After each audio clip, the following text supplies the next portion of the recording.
Pole sitter for Saturday night's NASCAR Banking 500 only from Bank of America event here at Lowe's Motor Speedway is Jimmie Johnson. He drives the number 48 Lowe's Chevrolet. Burned off a very, very fast lap out there tonight, Jimmy, sitting on the pole for Saturday night. Tell us about that lap. It was something special.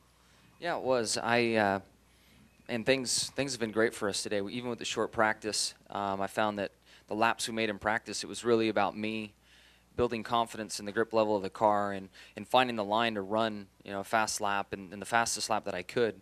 So each time out, we really didn't make any changes. It was really me gaining more confidence and understanding the limits of the car. And truthfully, I don't think we changed anything in any of the runs we went out and ran. So just a great effort. Very proud of Chad and the guys to give me a car right off the truck like that. And then happy to go out and back it up when it counted in qualifying. The lap was good. I think the track was a little slick compared to what we saw in practice. I think as the temperatures were dropping, the moisture was kind of settling down on the racetrack.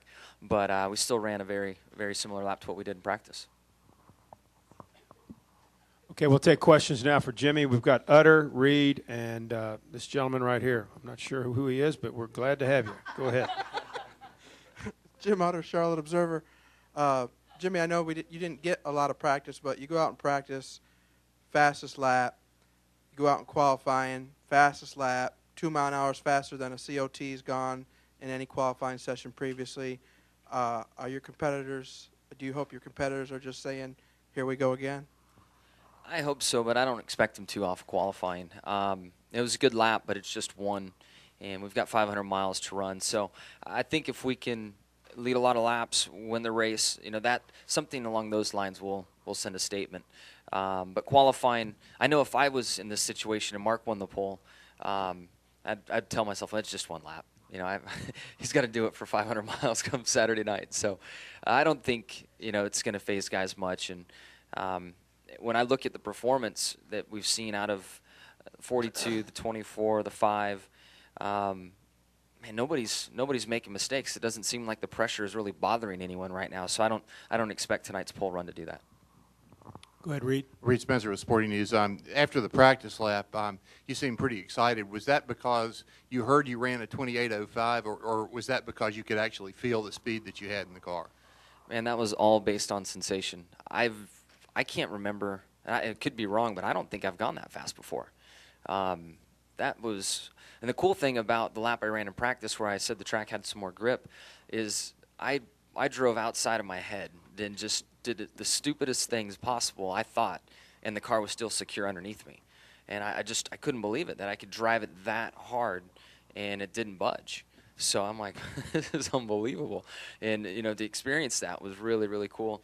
And then in qualifying, I think the grip level changed some and the car was sliding around a little more. But, man, I don't think I've been that fast before through a corner. Go ahead, sir. Tom Bowles, Sports Illustrated in the front stretch. Happy to be here.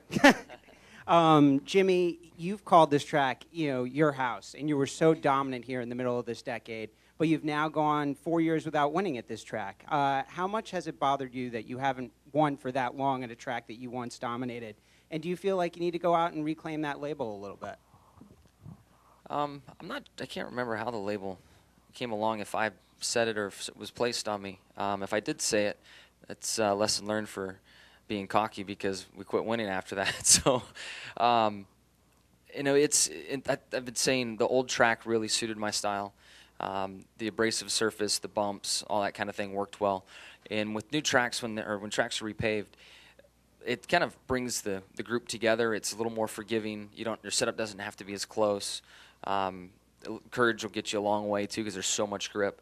So the last couple of years, we've been competitive but didn't have that advantage. I hope to get it back. It's not that I'm looking to reclaim a title. It's just I want all the points that we can get here. And also, since I've won here a bunch, there's some other cool stats that I could hopefully someday surpass what other drivers have done here at this racetrack. And the more I keep racing and win races and have cool things take place, I become more interested in my place in the sport and stuff like that. So hopefully we can do it. Go to Tom and then to Jay. Go ahead. Jimmy, Tom Jensen, SpeedTV.com. Ever since the first chase, you've been in pretty terrific, intense points battles pretty much every year. I think every year but maybe one. Of all the guys you've raced against, describe how Mark Martin compares to a Kurt Busch or a Jeff Gordon or a Tony Stewart, some of the guys you've done battles with. What's it like to have him as a teammate, and what's it like to have him as a competitor?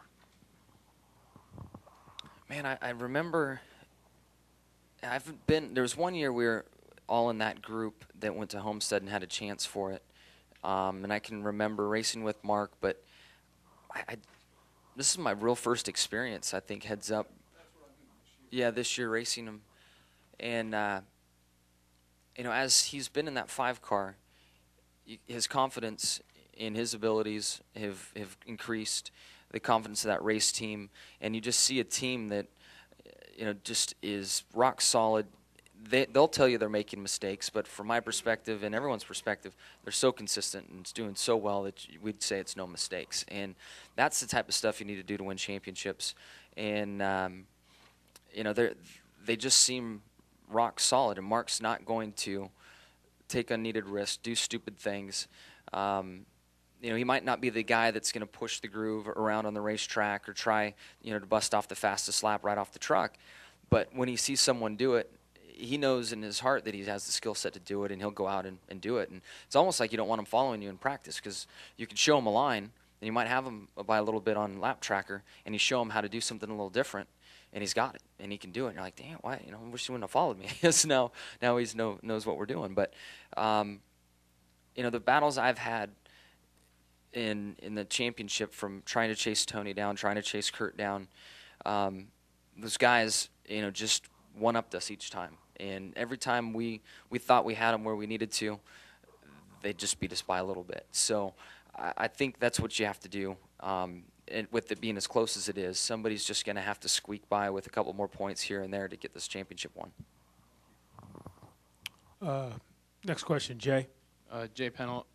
My question is, in practice, you know, you could hear in your voice when you made that lap, you know, you were real excited, but you could also hear it in Chad's voice too.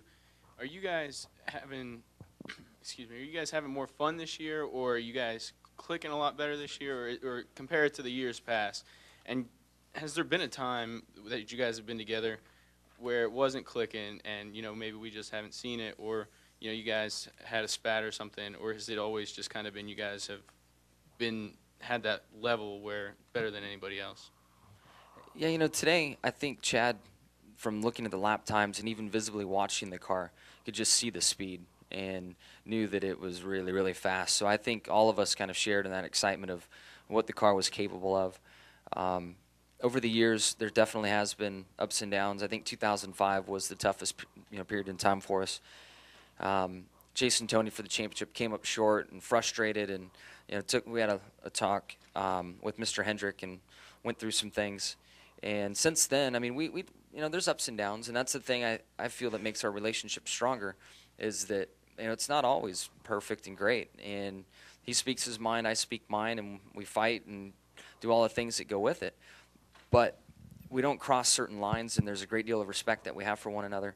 And, you know, I know at the end of the day he's doing everything he can, and he knows that I'm doing everything I can. And some days you get beat, some days you don't have it.